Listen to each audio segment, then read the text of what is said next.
publishing art? How do those two roles inform and challenge each other in your daily life? I don't know if they inform each other. More like siblings.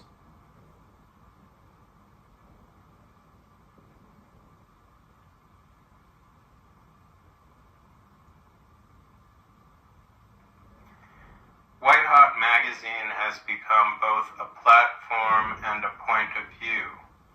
What originally compelled you to start it, and what has kept it alive over time?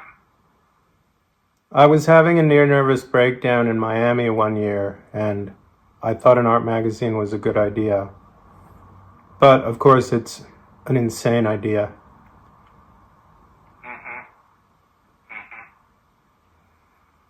As an artist, you work across painting, writing, music, and editorial projects. Do you see these as separate practices, or as one continuous artistic language? I think freedom is a rare commodity, and people want to experience that and have that freedom.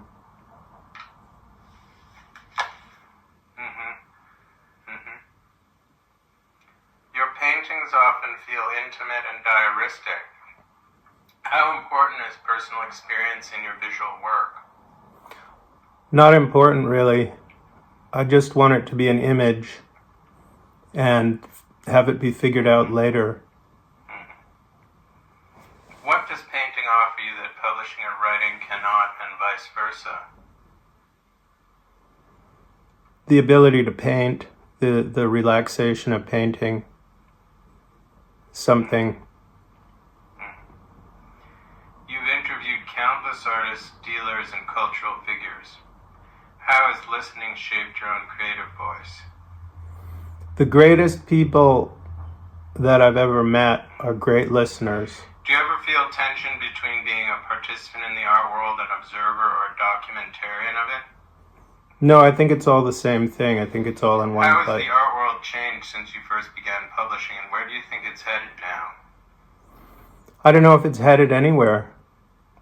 Whitehot often gives space to voices outside dominant art world narratives. Why is that important to you? Because there's a lot of people who need more attention. As a publisher, how do you decide which artists or stories deserve attention? I leave it up to the writers to be my mirror. I don't decide.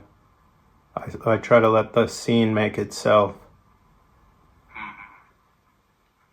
How do you navigate authenticity in an era where visibility, branding, and social media can dominate artistic careers?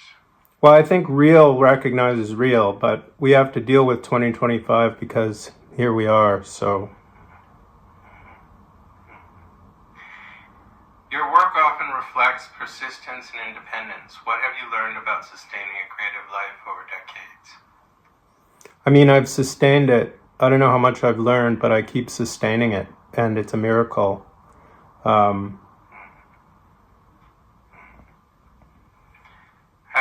moments of isolation or withdrawal ever deepened your creative output? No, but it's deepened my depression, which thankfully I don't have a lot of because I'm too busy. Music, particularly jazz, plays a role in your life. How does sound influence your visual and editorial sensibilities? Having a strong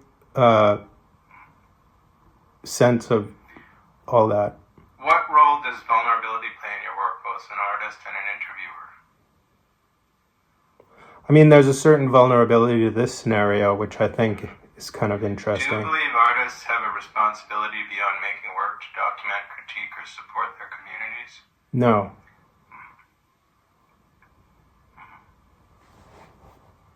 What has been your relationship with institutions versus alternative or self-organized spaces? I deal with both all the time.